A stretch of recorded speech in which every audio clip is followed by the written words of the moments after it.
آج state bank نے نئی مانیٹری پالیسی جاری کی اور پالیسی ریٹ 20.5% پر آ گیا، تقریباً 1.5% کا فرق آیا ہے، کمی آئی ہے۔ ایک اچھا فیصلہ معلوم ہوتا ہے، لیکن بہت زیادہ اس میں جو ہے کاروبار کے لیے بہت زیادہ آپ کہیں کہ بہت بڑا فرق آ جائے گا، تو ایسا نہیں، 19-20 کا ہی فرق ہوگا۔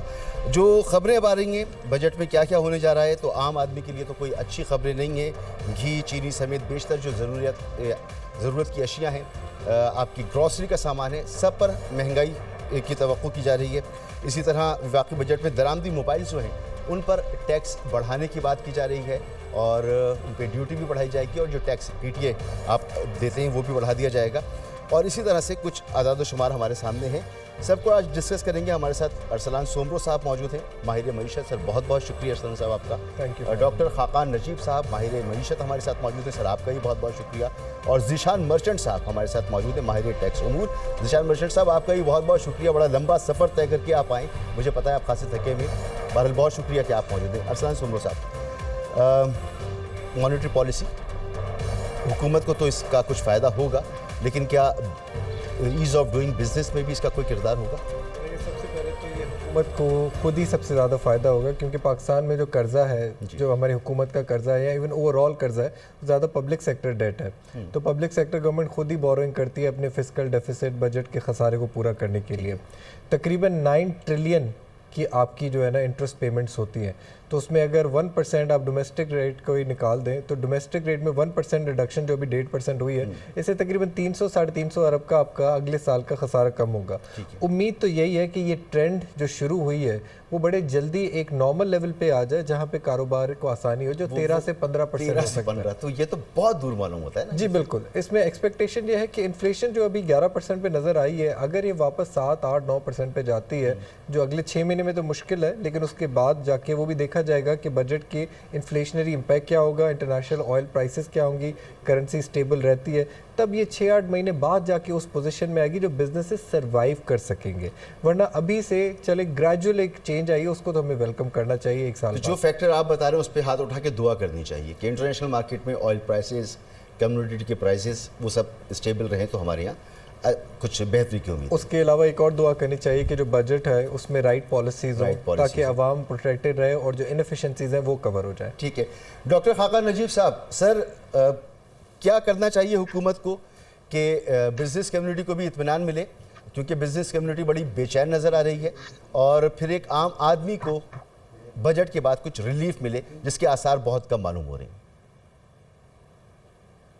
بسم اللہ الرحمن الرحیم۔ مسعود بھائی، بہت اچھا مالیاتی کنسالیڈیشن کا بجٹ دینا چاہیے، جس میں سب سے پہلے پاکستان کے ایکسپینڈیچر مینجمنٹ کا ریفارم دکھائی دینا چاہیے، پاکستان کی پینشنز کا ریفارم، پاکستان کا ٹریجری سنگل اکاؤنٹ کا ریفارم، پاکستان کی SOEs کو جو پیسے جاتے ہیں ان کا ریفارم، پاکستان کی جو ڈیولوشن کے سبجیکٹ ہیں 17 ان کا ریفارم، پاکستان کی HSE کو جو پیسے دیتے ہیں ان کا ریفارم، پاکستان کی جو انکم سپورٹ پروگرام میں وفاق خرچ کرتا ہے پیسے ان کا ریفارم، پاکستان کی سبسڈی جو کہ ٹارگیٹڈ کرنی چاہیے آج بھی 1200-1300 ارب ہے ان کا ریفارم، پاکستان کے PSDP میں 1150 پروجیکٹ ہیں، 16 سال کا تھرو فارورڈ ہے ان کا ریفارم۔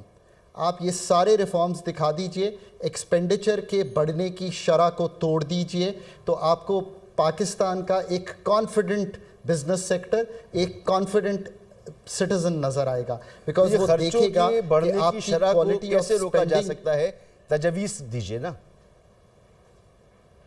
جی، پینشن کی مد میں آپ پے ایز یو گو میں چلے جائیے، اور اگلے 3 سال کے لیے نئی انٹری بین کر دیجئے پاکستان میں۔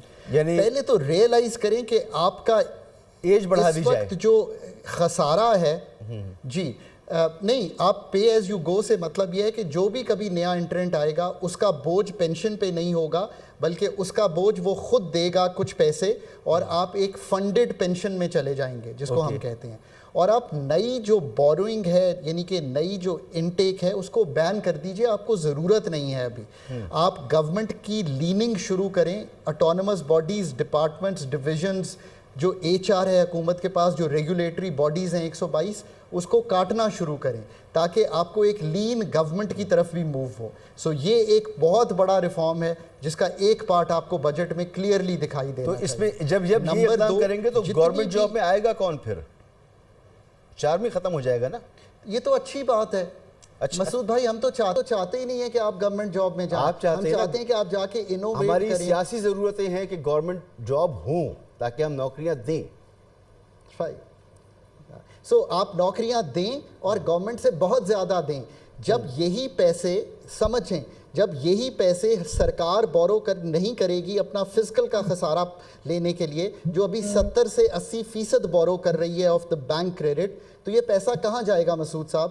یہ پیسہ جائے گا کسی بزنس کرنے والے انسان کی پاس, اور وہ جب نوکریاں کریٹ کرے گا تو سارا پاکستان آپ کو دعا دے گا. مگر آپ یہ بتائیں نا خاقان بھائی, اگر آپ کو کل فیڈرل سیکٹری کی جاب آفر ہو اور آپ اسے قبول کریں, اور آپ کو کرنی چاہیے, تو کیا آپ یہ کام کر پائیں گے؟ یعنی پاکستان میں یہ کام ممکن ہے؟ میں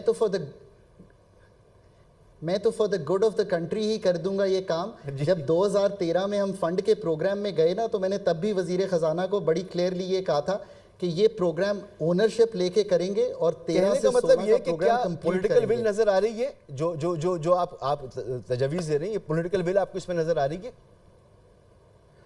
مسعود بھائی, I am very clear on Pakistan. The problem of political will بہت ہائٹنڈ ہے اس وقت. SIFC کا ایک سہارا ہے, اسٹیبلشمنٹ ساتھ کھڑی ہے, بیوروکریسی بھی یہ سمجھتی ہے کہ ریفارمز کے بغیر ملک نہیں چلے گا. پرابلم کہاں آ رہی ہے؟ پرابلم یہ ہے کہ ٹیکنیکل ول نہیں ہے. میں ایک چھوٹی سی مثال دیتا ہوں. ابھی آپ نے ایک تاجر اسکیم کی نا, یہ ذیشان بہت سمجھتے ہیں ٹیکس کو. آپ نے proper design of the program میں آ رہی ہے. ہر پروگرام کا ڈیزائن جو ہے وہ ایک پروفیشنل سیٹ اپ مانگ رہا ہے. Electricity professional set up, FBR professional set up. ایک مثال دیتا ہوں, FBR کے پچھلے اگر 10 سال میں 15 ہیڈز کو تبدیل کریں گے تو کیسے آپ FBR میں tax and administrative and policy reforms کر سکتے ہیں؟ Everything else falls apart. اگر آپ کا C-suite جس کو ہم کہتے ہیں, chief financial officer, chief executive officer, chief future officer, chief technical officer 3 سال 5 سال کے لیے نہ ہو. یہ 15 سال کی جو آپ بات کر رہے ہیں, 15 سال میں بڑی خواہش رہی ہے تمامی حکمرانوں کی کہ وہ FBR کو ٹھیک کریں, لیکن نہیں ہوا. تو ذیشان مرچنٹ صاحب, یہ ٹیکس کلیکشن 2000 ارب روپے کی مزید آپ کو کرنی ہے, اس سے زیادہ کرنی ہے. پہلے کے جو ٹارگیٹس ہیں وہ آپ کس طرح سے میٹ کر رہے ہیں, وہ نہیں کر پا رہے نا, اس میں کچھ نہ کچھ رہ جاتا ہے. عوام کا تو کباڑا نکل گیا ہے. جو سیلری طبقہ ہے وہ اس پر اپنی انتہا کا ٹیکس لگا دیا ہے. آپ پھر لگانے کے لیے جا رہے ہیں ٹیکس سلیبس کو آپ کم کر رہے ہیں. تو یہ 2000 ارب روپے کے لیے یہ نئے ویلیو تلاش کر پائیں گے